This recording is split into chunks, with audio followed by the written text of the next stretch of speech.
പുഴകൾ നിങ്ങളുടെ സന്തോഷത്തിലും ദുഃഖത്തിലും, പ്രണയത്തിനും വിരഹത്തിനും ജീവിതത്തിനും മരണത്തിനും കൂട്ടായി കൂടെ നിന്നവൾ. മലിനമാക്കിയും മാറുകീറിയും നിങ്ങൾ രസിച്ചപ്പോൾ മൗനമായി കുടിനീർ ചുരത്തിയ പാവം പുഴ. ഇതിന്റെ ഇപ്പോഴത്തെ അവസ്ഥ എന്താണെന്നറിയണം.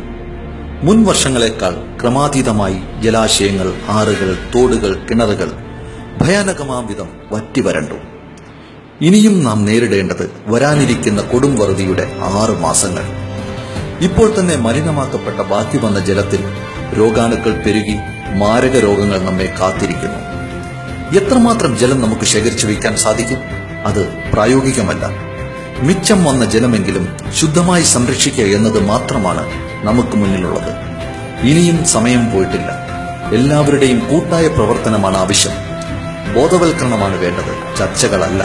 നമ്മുടെ ചാനലുകളുടെ മൗനം ഒരുപക്ഷെ കുപ്പിവെള്ളത്തിന്റെ പരസ്യത്തിനായി കാത്തിരിക്കുന്നത് കൊണ്ടാവാം.